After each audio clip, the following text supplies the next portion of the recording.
my favorite memory of Watertown, when I was, excuse me, considerably younger, back in those halcyon days of the 1970s, when, apart from the fashions being hideous, things were a little bit quieter, so to speak. And the buses still ran in Watertown, and you could still ride them for 15 cents. And they had no shocks, so you, of course, when you were a young fellow, you wanted to get on the back seat because that way you could hit all the potholes, because there were potholes on the streets in those days, ladies and gentlemen. And they would make you shoot high up into the ceiling. And believe me, there was no shocks in those buses, but those seats had plenty of spring at times. On Friday nights, I'd be given my allowance, which was a magnificent $3, which was pretty good money for an average Joe in 1973, 74. And ride the bus from Warren Street and always get off down there by Dro's Smoke Shop, or Joe's Smoke Shop, and then start there. Now, I always liked that place because they had a good selection of magazines, and it was very thoughtful of them to keep the girly magazines out in the open in a glass case so you could really see what you got there, you know? It was mighty thoughty of them, that's all I can say. Then, from there we would make our way past Warren's Jewelry, and let's see, past Wirtz's Paint Shop, past Penny's, and there would be our first port of call for the evening, our first main port of call, Kresge's. Sometimes, you know, there are certain sounds and there are certain smells that bring you back to a certain time period instantly. With Kresge's, it was the sound of the wood floors as they popped and snapped and sprang a little bit. And there was a certain smell of, well, it was a funny mixture of cotton candy, cotton fabrics, and food. Because they sold everything there. It was a little bit of everything in that store. You could never get near the lunch counter, or if you could get near it, you could never get two seats together unless you were very lucky. It was where I was taken as a very young child to get my first cherry Coke by my father. And I thought that the toy department that they had at Kresge's, which was only 2 aisles, was the greatest thing next to heaven. From Kresge's, we'd always go across the street and we'd go to Bussey's, which was a lot smaller in those days. Sometimes we'd hit Tetzloff's, which is today Frank's Cozy Corner. Not as good, but Bussey's was always nice. Occasionally, if it was a Saturday morning, we'd go to Himrich's Card Shop, which is today Book World. We rarely went up to the Piccadilly. Whoever it was that owned that at that point, now I'm sure it's probably all your relations, so I won't say too much, but she didn't like children. Let's leave it at that, all right? But we always, before we went home, we'd always have to hit Woolworth's. And Woolworth's was the second major stop in town. Well, Poggle's, yes, but on Friday nights we didn't go there. That was my parents' shop there, although they had the best food around. They had the best baked goods, I think. But of course we were spoiled in those days because you had Poggle's, you had the East Side Bakery, and you had the Central Bake Shop. So you had 3 different bakeries you could choose from.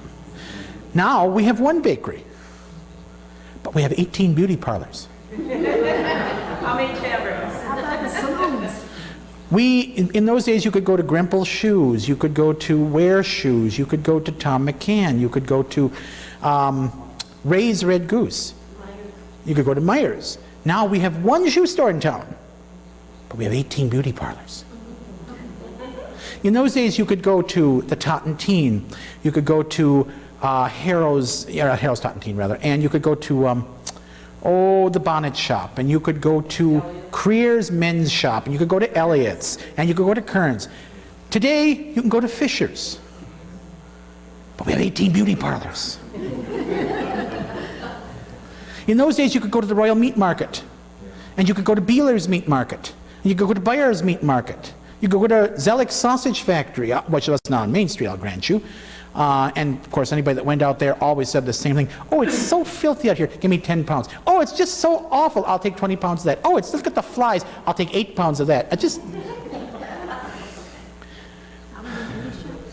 But we have 18 beauty shops. we've lost a great deal. We're all going to go, but we're going to look real good when we go. Woolworths was great, though, because there was 3 different openings. You could either go into the opening next to the lunch counter, or you could go to the opening on the corner of 4th and Main that had a turnstile. You went down a little bit of a hill, and you were in by the yard goods and the sewing supplies. Or, if you were a child, like I was, you went into the back, the fire entrance, because you could stomp up and down on the outside elevator shaft, walk in down the steps, and you were right there in the pet department. Well, I say pet department, basically all it was a box turtle or 2, a gerbil, some goldfish, and maybe a parakeet, but that was about it. But it was heaven to us. And then you'd hit the bus in front of Klein's, and you'd take it a long way around. It would stop up again at the Gas and Electric Company building, which is today Brown Shoes, and then it would take you back home. And when you got home and you unloaded your plunder, you had $1.50 in change left yet, so there you are. Times have changed. If I was to give a child $3 now, they'd look at me and go, is this all? And if I was to tell them to go downtown without any supervision, I'd be locked up by the county, because you can't let children walk the streets without any supervision, not in a big city like Watertown. Of course, we tend to forget that Watertown at one time, at least when I was growing up, was not a very big city. It was only about 12 or 13,000 people. And almost of those 12 to 13,000 people, 10,000 were relatives. They kept an eye on you. Oh yes. When I would sit at the public library steps, which was open until 9 o'clock in them days on a Friday night, sit on the front steps of the library. By the way, you know that, of course, we do not have a library on Main Street anymore. That's right. I'm sorry about that, because that was actually kind of majestic to go up into the front of the library. You go up those stone steps, and then another set of creaky steps, and another set of creaky steps, and then you were right there at the big front desk. And when I was a kid, Betty Faber was still there. I was afraid of her. Well, she'd look up at you like this, you know. So, but she was there. We had so many drugstores in town in those days. There was Mullock's. And there was the Rexall Gold Key out there next to Kroger's, which is today Hollywood Video. And there was Bussey's, of course, and Tetzloff's. And then, of course, there was Dare's Drugs. I only went into Dare's Drugs once. I walked in, it was dark, and there was Mr. Dare behind his postal substation cage. He looked up at me and he said, "What do you want?" And I said, "Nothing," and walked out the door. I couldn't think of anything. I mean, what do you know, so that's my only foray into the world of Charles Dare, who was quite a guy. Despite the stories told about him, he was very generous, and he did a lot of good things for the community, usually in a very quiet fashion. He did not like a lot of publicity. It was very sad when his son died about a year or so ago. He was out running out in the Lebanon area and just keeled over, which was very sudden and very shocking. I mean, I've heard of people dying in Lebanon before, but this is ridiculous, you know? But in any event, things were a lot nicer in those days. Now, I'm not saying that Main Street is not nice yet. There are some shops on Main Street that I always enjoy going down. I enjoy walking on Main Street, my Main Street, my town, you know, and going into Far Horizons, the Craft Castle occasionally, Book World, Bussey's. Of course, I've got to go in there. I've got pills up the wing wang that I've got to continue to pick up, and medicines and all things of that nature, and they're the only ones that still deliver. But there's a certain something that's lost on Main Street that isn't there anymore, and I don't know if it'll ever be recaptured. People always say, well, what do you think is going to happen to Main Street? What do you think is the future of Main Street? And I have to tell you, honestly, I have absolutely no idea.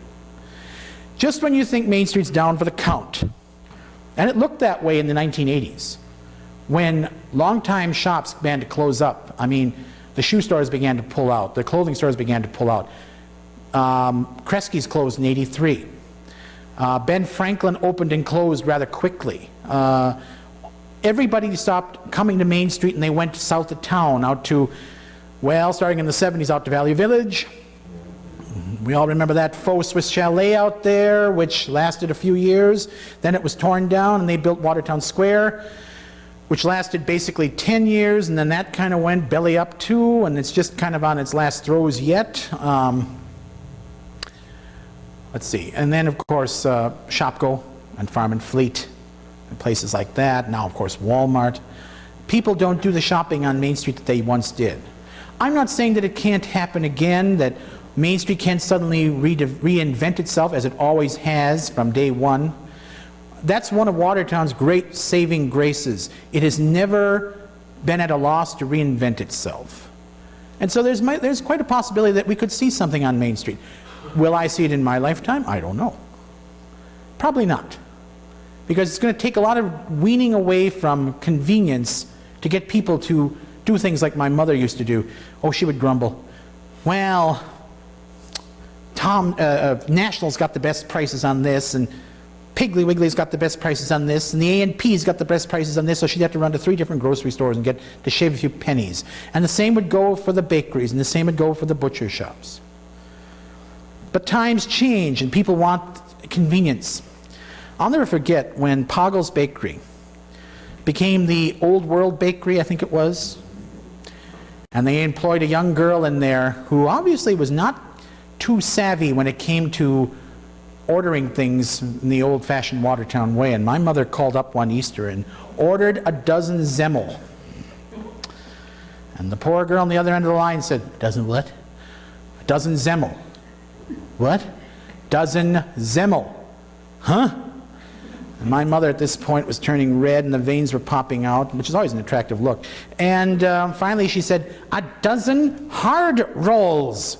And the girl finally said, "Oh, okay." And she wrote it down. My mother hung the phone up and she turned to my father and she said, "Oh my God, I'm so glad I didn't order a dozen Schneck's."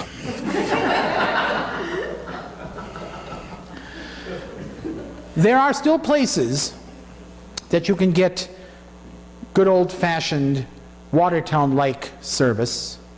Mullen's Dairy still kind of continues the old traditions. But actually, you know where you find a lot of Watertown, old-time Watertown services? You don't find them in Watertown. You find them in Jefferson. You find them in Beaver Dam. You find them in Fort Atkinson. You find them in Johnson Creek. You find them any place, but you don't find them in Watertown because they just don't do it here anymore. That's just sad, but that's the way it goes. I want to start this out by just giving you a rough recap of what we've kind of talked about these last couple of weeks. And by the way, if you have enjoyed what you've heard, you might let the good folks here at the church know, and maybe in the fall we can offer another 3 courses possibly. You never know. In any event, this is our city's founder. This is Timothy Johnson. He was a Connecticut Yankee. He came here from Ohio. He was born in Middletown, Connecticut in 1792. He married Lucretia Brownell. They had, I don't know how many children. I think they even lost count at one point. And by the early 1830s, they were living in Montville, Ohio, on a farm down right near Medina, Ohio. In the fall of, or the spring or fall, I forget which, of 1835, he boarded a stagecoach that let him off at Chicago. And he walked from Chicago up to what is now Racine. In the winter of 1836, after walking all along the Wisconsin-Illinois border, he set his sights on what is now Watertown in February. And he laid claim to all of the land that now encompasses Watertown and the water rights. Well, if you're going to dream big. So he did. He set about building a cabin located out near Bethesda, and then he went back to Milwaukee to get some supplies, and when he came back out, he found his claim had been jumped by a group of land speculators from Beloit by the name of Goodhue. And rather than fight them, because he was a scrapper, Timothy Johnson, you might not know it to look at him, but he was a scrapper and a drinker, but that's beside the point. He sold the Goodhue family all of what is now encompassing the eastern half and the water rights of Watertown for $100. Not a good businessman. He built them a small shanty located where the North First Street parking lot is today. And he helped with a number of other men cut a road from Watertown over to Ixonia and then over to Prairieville, which is today Waukesha. This is his wife, Lucretia. She was the first white woman to settle in what is now Watertown, in those days known as Johnson's Rapids. This is the only known photograph of her. She died in 1857. Her husband, the other, Timothy Johnson, that was the only known photograph of him. That was taken about 1859. Mrs. Johnson was basically, Timothy wrote her and said, pack everything up, sell the farm, and come up to the Wisconsin Territory. I found us a place to live. So she took her small children with her, boarded a sailboat, and came up the river to Milwaukee Harbor. And she was waiting there when Johnson finally made it to Milwaukee in September of 1836. It took them from late September until December 10th, 1836, to get from Milwaukee to Watertown. Traffic and red lights were against them at every turn. Yeah, sure. When she arrived, did she find a beautiful cabin awaiting her? No. She found a lean-to shanty that was being shared by her family and about 6 or 7 workmen who worked for the Goodhue family who were constructing a dam across the Rock River. And that was where they spent their first Christmas, in that little lean-to shanty. Well, now you would think all was well. However, 2 years later, in 1838, Timothy Johnson, who was born under a wandering star, got it in his head that this was not the place for him. He wanted to move to some place that was even more expansive, where he could grow. So he packed his family up and he moved them south to a little place known today as Johnson's Creek. And they lived there. And you would think peacefully and happily forever after, but no, because by 1841, he was tired of Johnson Creek. And which is a crossroads of the future. How can you get tired of that, you know? But in any event, he packed them up and moved them back into Watertown again. So here she is, back in Watertown again. Is her husband happy? No, because in 1856 he decides, you know, maybe northern Wisconsin is a better place to go. So he and his oldest son, Henry, go off to Sterling in Polk County and begin to prospect up there for a new place to live. Meanwhile, Mrs. Johnson dies in 1857. Which we have in the register right here. Oh yes, Timothy Johnson and his wife are both buried through St. Paul's. Thank you, Noah.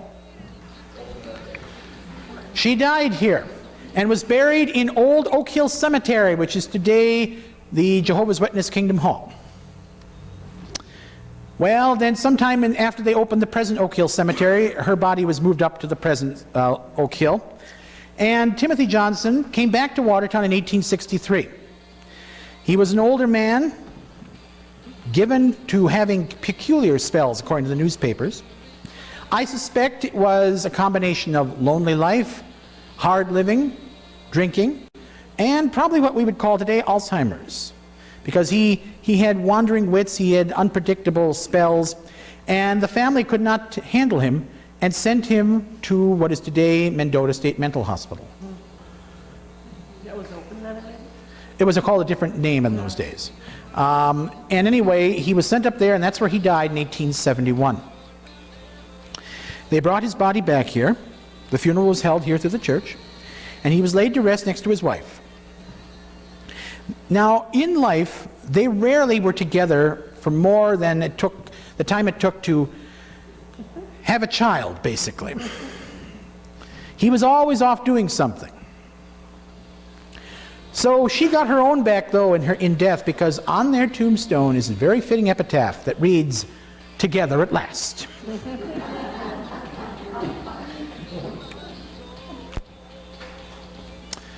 Now, there were 2 Indian tribes here. Ooh, that's a little bit fuzzy. There we go.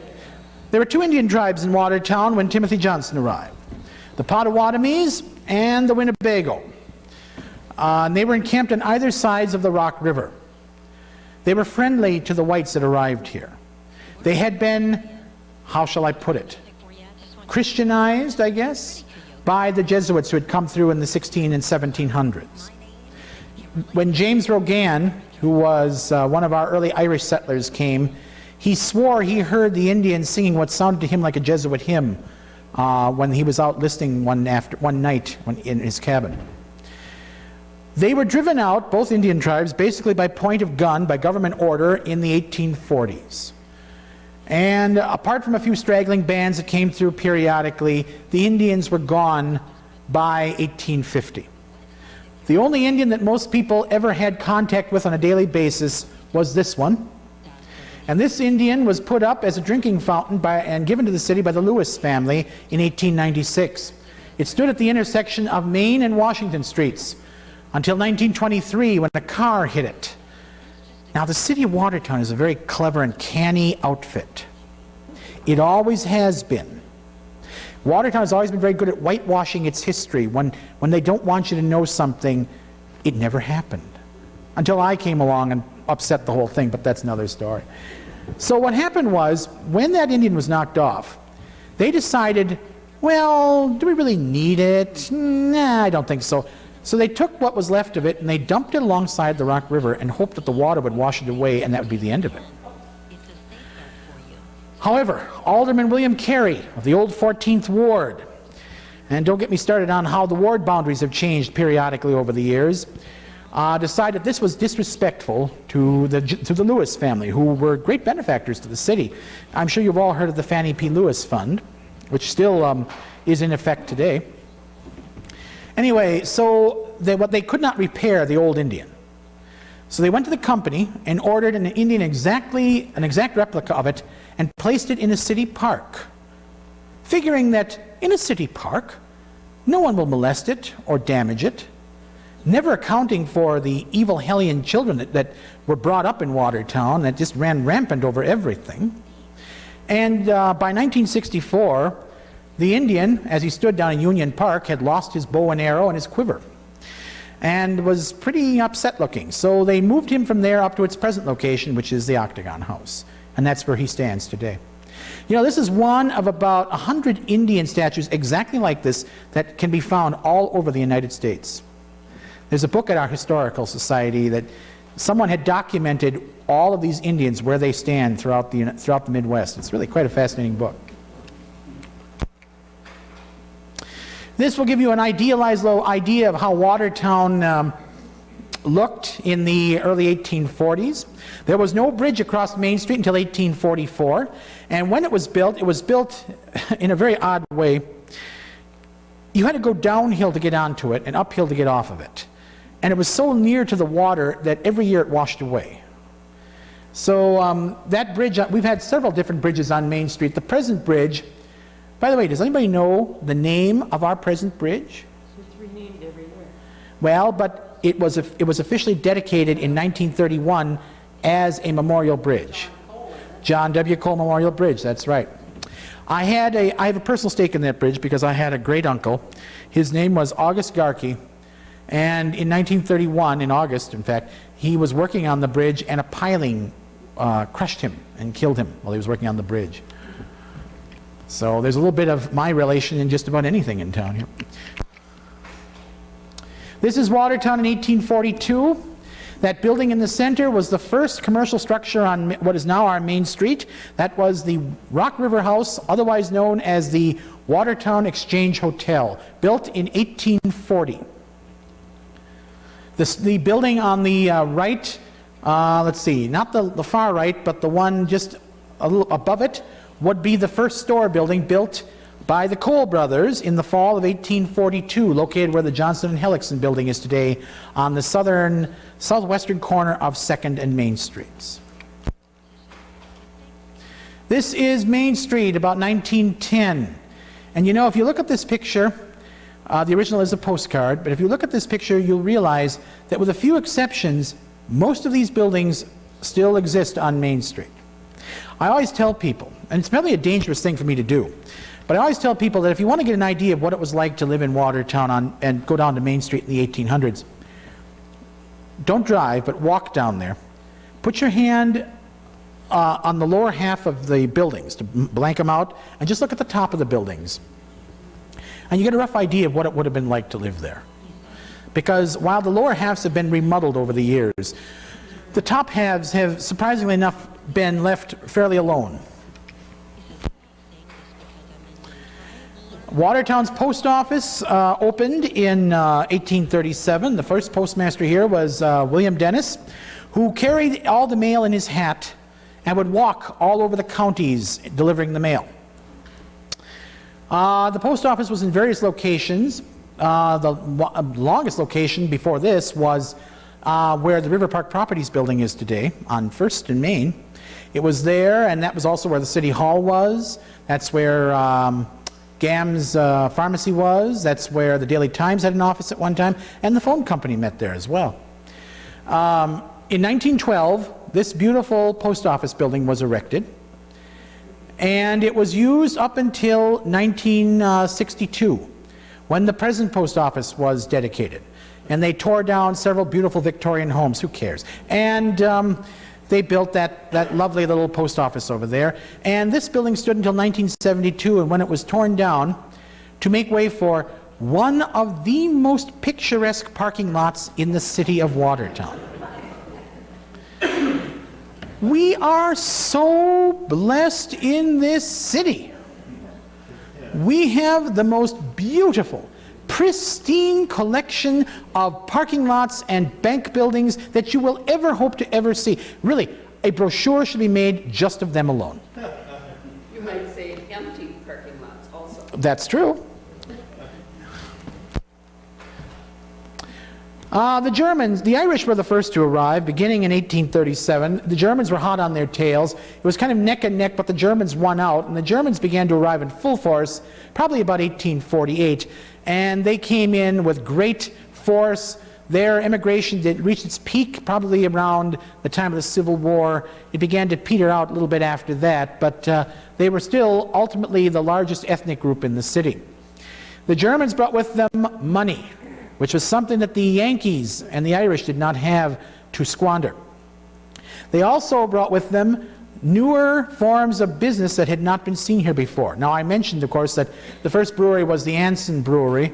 This was my ancestors' brewery that grew up, basically. This is the Hardig Brewery. This is probably taken about 1920. The Germans also brought with them the tobacco industry, which was a very major industry in the city, lasting from 1853 until the early 1960s, when the Tri-County Tobacco went out of business finally. There were, I don't know how many cigar factories in town. And then, of course, after a while, there were cigar clipping factories. So everybody was working in the tobacco fields. They were working at the Liggett Myers Tobacco Warehouse, jacking tobacco, rolling tobacco, and what have you. It was quite amazing. Watertown has always been a city of churches and schools. This is one of my favorite shots of Watertown. This was taken about 1970 from Oak Hill Cemetery, looking to the east, to the west, excuse me. And you can see a good number of the church steeples there, some of which still exist, some of which unfortunately do not exist any longer. This is St. Bernard's, although on that postcard I believe it says St. Barnard's Church, which began, that's all right, I've seen a postcard that says Kyleman Street too, so go figure how that works, which began in 1843 in a small wooden building, and that building gave way to this very large, majestic building, which was built in 1870, or dedicated in 1876. Very beautiful building. The sad thing about this, and like so many other churches, there have really been a lot of churches in town that have gone through a great deal of unfortunate remodeling. In the 1970s, about 1979, they basically gutted the interior of this church, whitewashed over beautiful murals. The same goes for St. Henry's, I believe. Ken, maybe you can attest to that. They kind of did that too. St. John's did the same thing with their church. They threw out a lot of the beautiful wooden altar pieces and things to go modern. But the only church that hasn't done something like that is St. Mark's. We took the right step backward in the right direction, you know. This is St. Henry's in 1944. I always thought, and just to show how ignorant I am, or was, no I am, that St. Henry was actually a biblical figure. But he is not. I'm sorry? He was a German king, wasn't he? Yes. But you see, I didn't know that. Because as I was being raised in the Lutheran Church, I was always told by my ministers and by my catechism teachers, don't go near the Catholicers. Stay away from them. They eat their young and pray to gods. Of course, I'm the same child who, I had a friend who told me that when you walk by a funeral home, if you breathe the air in front of a funeral home, you got the death germ. Now, when I would walk home from high school, which was on 8th Street, I was in the vicinity of Pedersen and Hoffmeister and Schmutzler, because I lived on Monroe Street, so I had to go all the way up Main Street, and Boyle-Helzer Funeral Home. Holding my breath over near the high school, holding my breath on Main Street by Hoffmeister's, by Schmutzler's, by the Boyle-Helzer Funeral Home. By the time I got home, no one could understand why I was out of breath. Oh, I was an ignorant kid. Now, this is our high school. You all recognize it.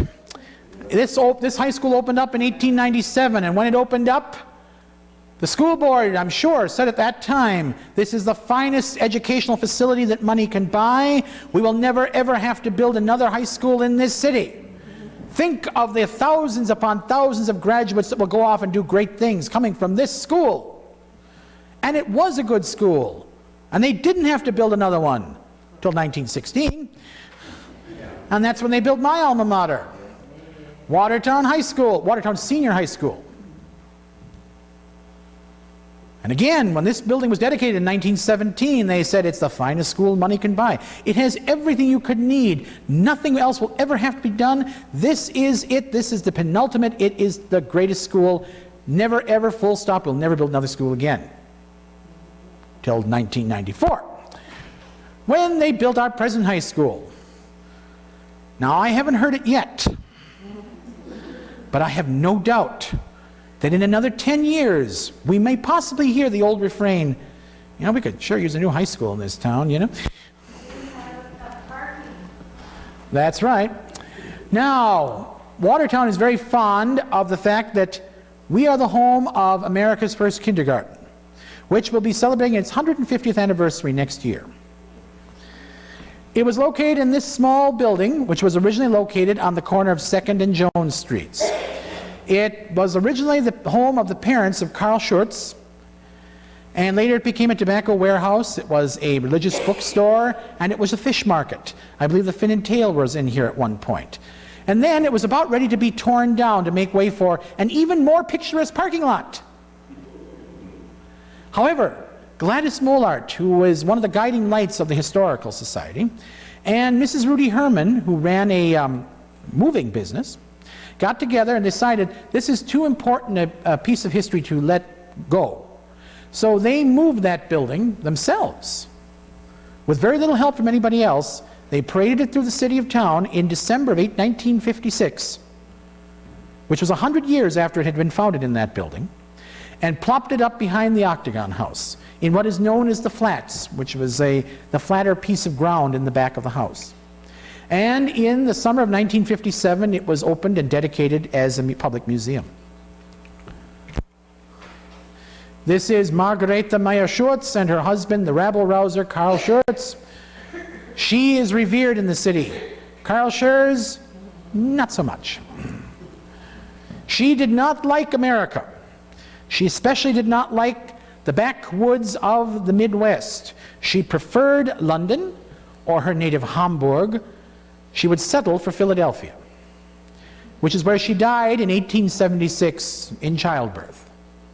Now, if ever you meet a person who says, I'm a descendant of Carl Schurz, slap them, because he has no direct descendants. That's like saying, I'm a descendant of George Washington. No, you're not. You're a descendant of the Custis family, or you're a descendant of George Washington's brother. George Washington had no children. Carl Schurz and his wife had 3 children, Agatha, Mariana, and Carl Jr., all of whom were either spinsters or died without issue. This is an old picture. I wish the mannequins looked that nice these days. Of the interior of the kindergarten, to give you a rough idea of what it would have been like to have been a child in the kindergarten of the 1850s. It was a very small school. They were all friends or relatives of Mrs. Schertz. There was only one boy, Franklin Blumenfeld, a close friend of the child of a close friend of the family. It closed down in 1857 when the Schertz family left Watertown, and did not open again, or I should say a kindergarten did not open again until probably the 1860s. It did not become part of the public school curriculum until well after the turn of the 20th century. And the only reason it is now part of the public school curriculum is because a Watertown person, Charles Vebon, had it installed as a regular part of the curriculum. You know, Watertown is also famous not only for the kindergarten, but also for the first free textbooks in the state. Prior to that, everybody had to rent or buy their own school books, but after 1876, and Theodore Bernhardt, who was the first high school principal in the city, textbooks were free, which meant that the playing field was level for anybody who wanted to go to school. We take that for granted now, but it was quite a big deal in those days. The Germans also, like the Irish, brought with them certain traditions, and one of them was the noodled goose, the stuffed goose. This was never a major industry in the city. It was a quaint cottage industry that lasted, and actually it began in Johnson Creek, and it was transferred to Watertown. And it started in the early 1850s, and the last two noodle geese in Watertown was my relatives, the Rumlers, in 1971. Your relatives too? Are they? Off the Borth family. Anyway, they were the last two noodle geese. In fact, we have the last remaining stuffed goose, who is a real stuffed goose, up at the Octagon House. It's taxidermied. But it was very popular at one time.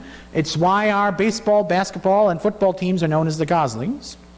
Now, unless you think that the Gosling sounds like a fluffy little ball of white down, you've got to remember, geese have needle-like teeth that are very sharp, and also they're very tenacious. They'll attack and keep attacking. Explain what the noodling of the geese was. Not everybody knows. Well, basically what you did was you force-fed geese thick doughy noodles, usually made about 3 different types of dough, about the diameter of a quarter and as long as your index finger. You would take out that and a bucket of hot and cold water. Hot water to soften up the noodles, cold water then drop them in cold water, and they would then slide down the gullet better. And you would force feed these geese until their liver and heart would enlarge, because they would be drinking water and what have you. When they reached a certain weight, and the farmers always knew, they would take them to the Watertown Grain Company, and that's where they would sell them per pound. They would kind of give them the old Harry Carey, slit the throats. And all they took out of a Watertown stuffed goose was the liver and the heart. The liver mainly, because the liver was turned into pâté. The fat was rendered off into goose grease, which was for medicinal purposes, although I am told that if you made it into lard, you could eat lard sandwiches, and it was supposed to be very good. My father used to always talk about that. Of course, he would always gag at that, but he swore up and down that was good. The feathers became stuffing for pillows. The wings became good dusters for hot stoves, because if they singed a little bit, it didn't make a difference. And the skin became cracklings. So there was and then of course goose quills for writing. So there was very little that was not used on a goose. The only thing you couldn't really eat on a Watertown stuffed goose was the meat. That became rather tough and muscly. The railroad. Oh, where do I start? The railroad came through this year, and it marks its 150th anniversary. Came through in September of 1855. And it basically bankrupted the town, or almost bankrupted the town, and kept it from growing and progressing for 30 years, because the city overextended its credit line to entice the railroads to come to the city. And because then they could not make good on the bonds that were issued, the bonds were sold to outside speculators at 10 cents on the dollar, and these outside speculators held the city up for the bonds. They wanted full dollar for the value for the bonds, and the total amount of bonds were worth more than the city was in total. So the city was without any means, so what they had to do was they resorted to a trickery, And this was real clever. And only a Watertown lawyer could have come up with this one.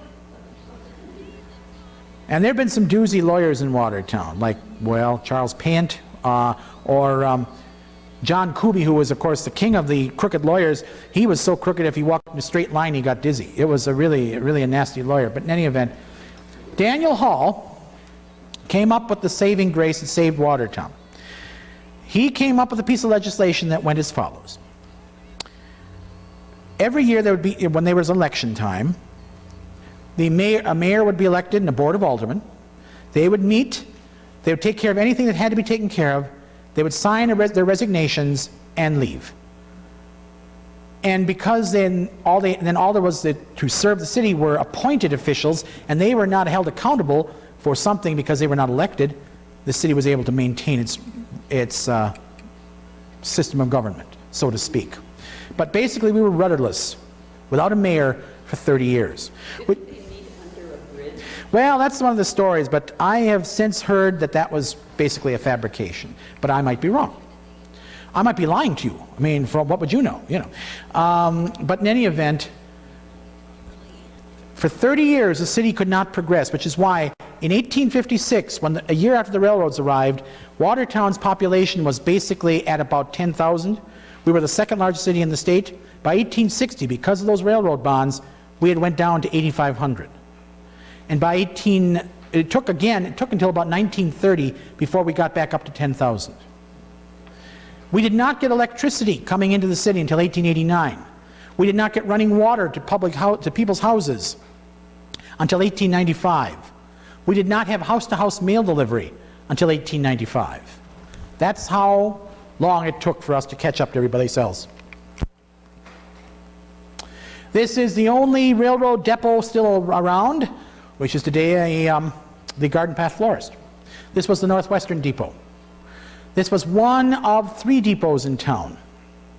The one over on South 5th Street, which bit the dust years ago, and one over by West Street, over South Montgomery Way, that way, that bit the dust about 5 years ago.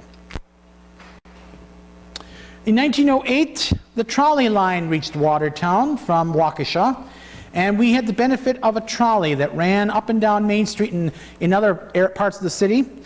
And that was a very popular little ride until 1940, when lack of ridership forced it to close, and of course the imminent onset of World War II also saw the demise of that.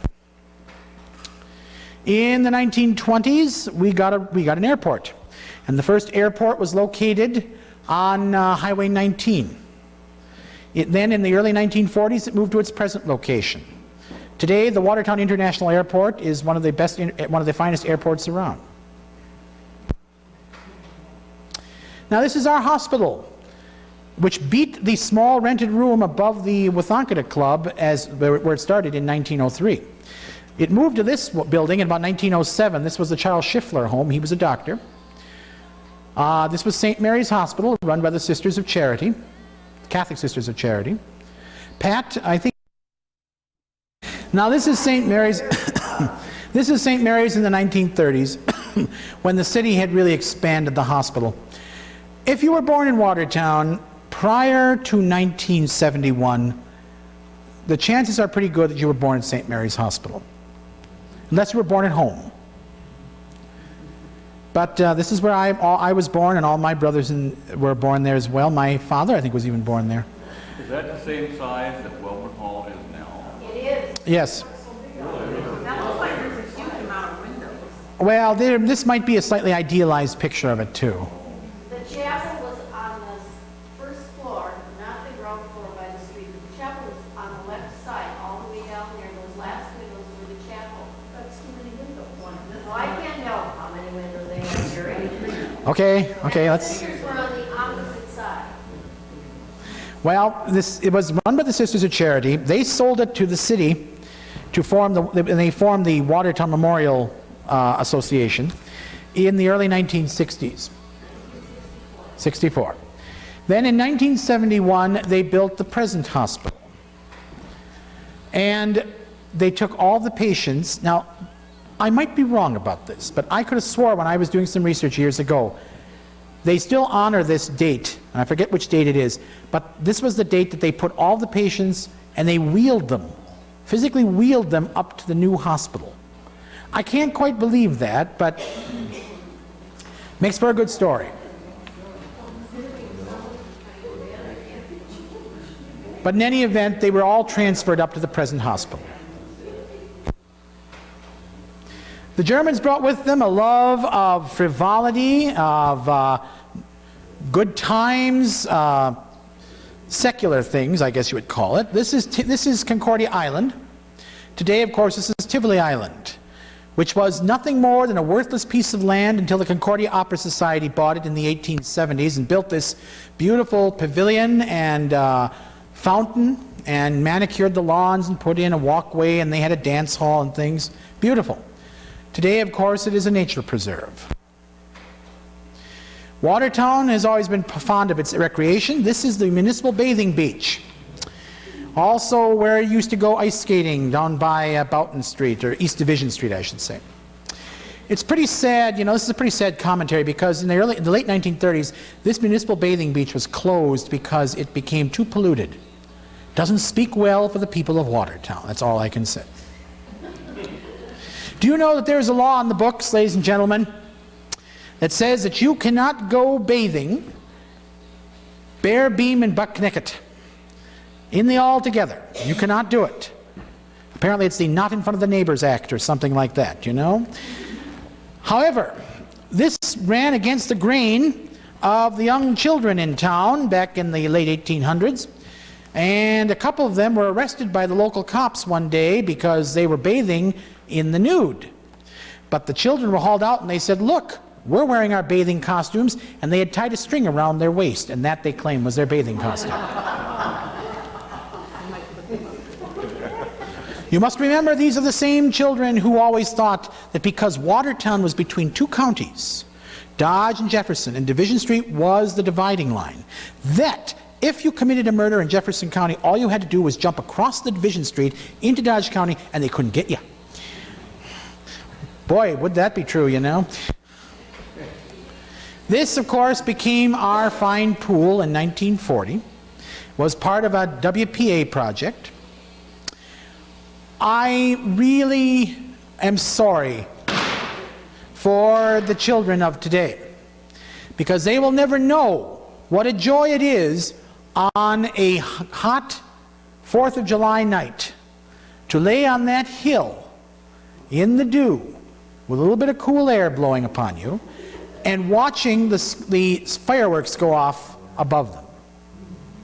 It's just not quite the same thing as being on a slip and slide going down at 50 miles an hour while the fireworks are going off.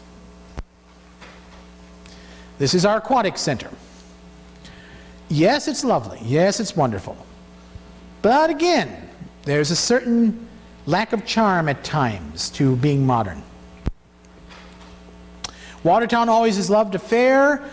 This is the old Intercounty Fairgrounds. Today, of course, this is Holtz Motors. This is at the end of Utah Street. The Intercounty Fair lasted from 1902 until 1927, when it basically went belly up and they sold off the buildings. But while it was going, it had its own trolley line out there during the Intercounty Fair. It had a beautiful racetrack, big, grand exhibition halls and pavilions. It was really quite a sumptuous place. Ask anybody who's ever gone metal detecting out there, I'm sure, you know. Of course, we still have a certain elan when it comes to celebrations today. This is Riverfest, which began in 1987 and has grown apace ever since. Now, if you ask anybody who lives out in that vicinity, they'll tell you, I hate that bloody holiday. But if you ask any of the people of my brother's age, they're going to go, dude, it's a party. You know, so it's hard to say what's good or what isn't. But over 10,000 or more people come to this every year. This is Main Street, taken from the middle of the bridge. Judy Klein took this picture, and she was awful brave to stand in the middle of the street taking this picture. Because in those days, we didn't have that sign up there saying, you must brake for someone in the crosswalk. Well, I don't think they still do anyway, even though it's there, but still. It's a small salve. But anyway, looking to the west. So, now let us go into a little bit of Main Street. All right, a little bit of Main Street then and now. This is Watertown Siding, which began life, this building, well actually the building on its site began as a 3-story brick building. Now, is there a picture of it here? Yes. Began this building, 3 stories. It housed the Watertown Gazette, and it also housed the Schimmel Cigar Factory. And this was the building there, and of course it is now Watertown Siding. Watertown Siding, of course, was several different things. It was Sunnyside Hatchery, it was Tri-County Tobacco. So, there's Kuzel's. Kuzel's, and next to it, the Wiggenhorn Cigar Factory, which later became the Valley Bank, or the Wisconsin National Bank. Up on that 3rd floor by the dome is where WTTN Radio, the voice of Watertown, began in 1950. On the 2nd floor was Dr. Alan Miller's offices, and lawyer Clifford with Grace Albright as his erstwhile secretary. And of course, Kuzel's. Kuzel's, which opened in 1849. Kuzel's was one of those stores where my mother could walk in and go, I need something that's kind of crooked and goes squeaky, squeaky. Can you find it for me? And they knew exactly what it was and could go right to the bin and find it. God help you if you had to find it, but they could find it no matter what. This is how I remember Kuzel's. And the greatest thing about Kuzel's was, at Christmas time, in that far bay on the far left, in the back, past the white goods, the refrigerators and the washing machines and the stoves, was a little alcove, up about 3 steps or 4 steps. And that was Toyland. And Santa Claus would come. And when I think about it now, it was 2 rows, two shelving units of toys, and not good toys even, but it was wonderful back in the 60s, when television ended at 12, if you were lucky, where you only got 4 channels in and 5 on certain days, you know. I mean, this was great. You're lucky that you had TV. Now, this is an old slide. Yes, that's right. This is an old slide, but in 1985, they tore down those other buildings because, well, let's face it, they were old buildings, and they needed another bank in town. So they tore them down to build the Valley Bank, which, perversely, went out of existence 10 years later. Don't think I wasn't happy. So the M&I Bank took over, and then Lebanon State Bank, and I think it has a different name these days. Citizens or Town and Country, is that what it is? Okay. Things change so often, I have no idea anymore. This is the 2nd hotel in town. This was the Planters Hotel, which burnt to the ground in a spectacular blaze of glory in 1868. And just to show you how people get kind of crazy and panicky and during fires, the 3rd floor, pardon me, the 1st floor, so we'll take bottom up. From the 1st floor, people were carefully handing out bed linen and quilts and napkins, while from the 3rd floor they were dumping out washstands, beds, chairs, any heavy piece of furniture they could find, anything breakable. They were just throwing it out the window. One city official got hit in the head with a chamber pot and was never quite the same afterwards. One man, in such a panic, raced out of the hotel completely naked, but he did have his boot jack with him, and that was all he thought about saving. Where was this hotel? This hotel was located right there, where River Park Properties is. And as I said, River Park Properties, and next to it the Cambria block, and next to it the Raycheck block. Well, actually, both of those are the Cambria, excuse me, and then the Raycheck block is what is now Generations Jewelry. That was Spresser's, and if you look at the upper floor of Spresser's Jewelry, which is really very beautiful, you see those round windows which were added in the 1890s, and the beautiful motif of deep sea. There are seashells and scallops and things around the windows. But these, and then of course the middle buildings is where the main cafe was.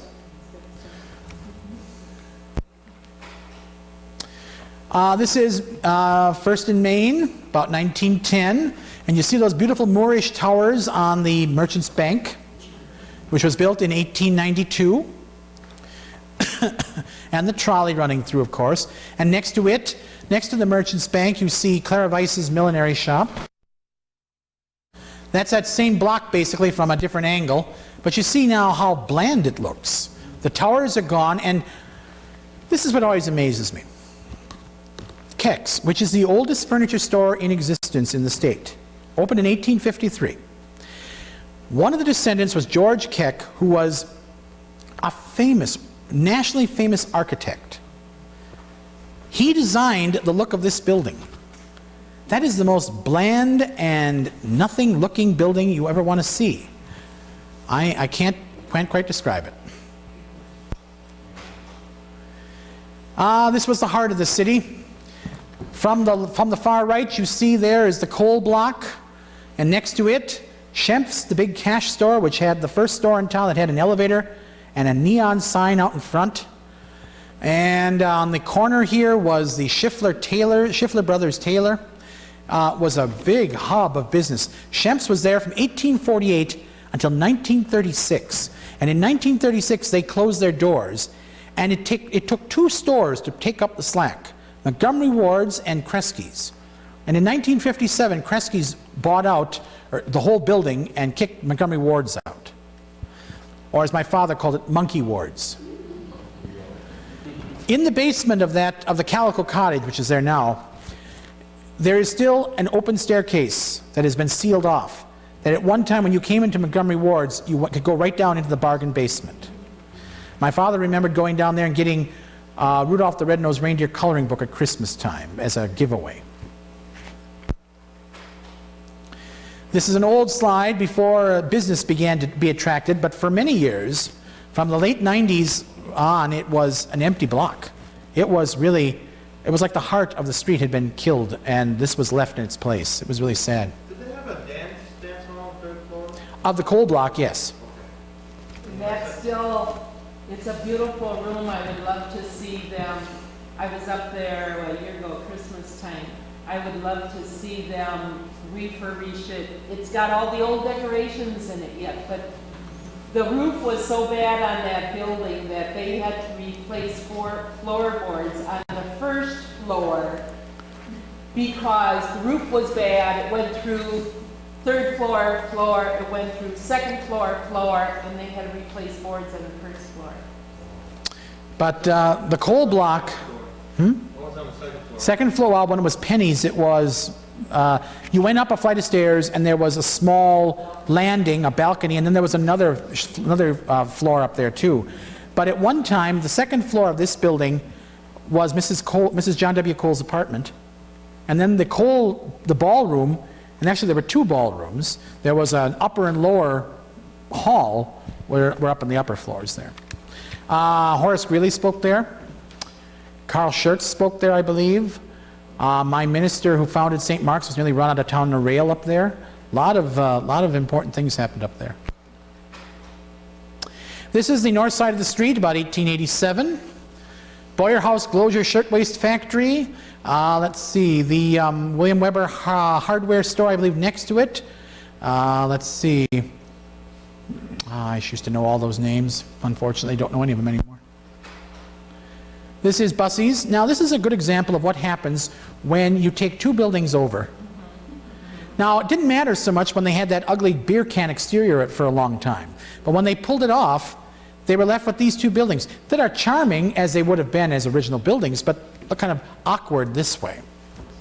Not as awkward, I will grant you, as a building next to a building and only one half of that building is painted and the other half is not painted. Like a dividing line between the 2 buildings, you know.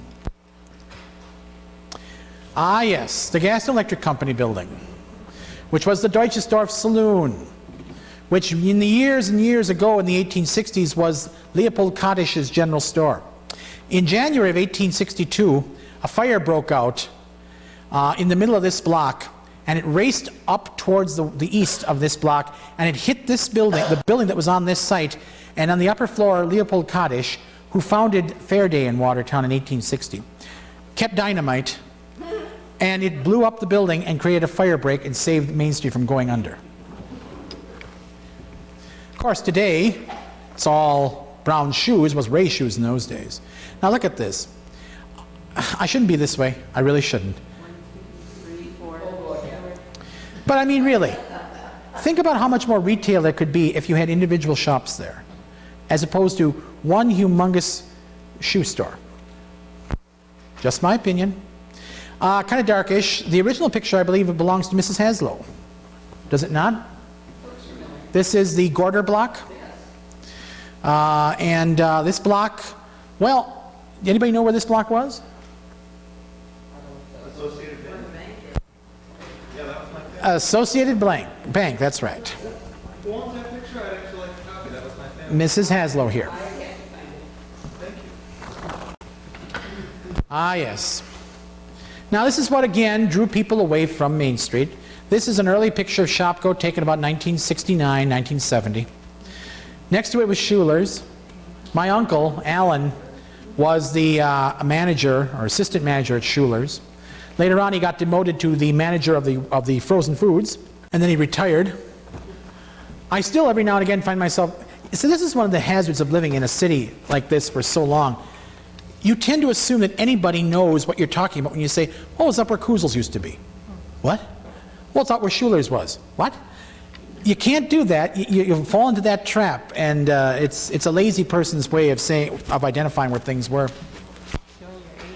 That too. Well, and there you see Farm and Fleet, and you see Value Village off to the side there. Value Village, that faux ski chalet, oh yes, which we thought was great. Now, of course, what's saving Watertown's Main Street is, well, among the things, the market. I mean, Watertown's Main Street is still considered a viable business location, because otherwise, why would Walgreens have located there? And why would they have built that little mini mall of that video store and those food places there as well, next to that lovely Rogan house, which is now the Johnson building, offices. But the market is quite a place. And next week at 7 o'clock on Monday, we will be meeting there for the Historical Society. But as long as you have a friendly face who's willing to go the extra distance and who's willing to provide good service for money paid, things are going to get along pretty well. Mullins has been going strong since 1932, as a restaurant basically since 1940.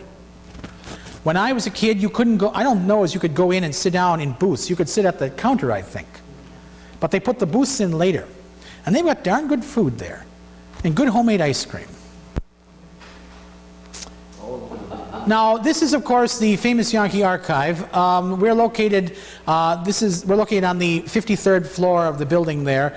So should you ever need anything, just come and see me there. Just take a left by Delusion and a right, but be it ever so humble. There's no place quite like Watertown. And I'm certainly glad to live here. Could be a lot worse. Could be raining. So, we'll get the lights then. And I will listen to anybody who has anything interesting to say.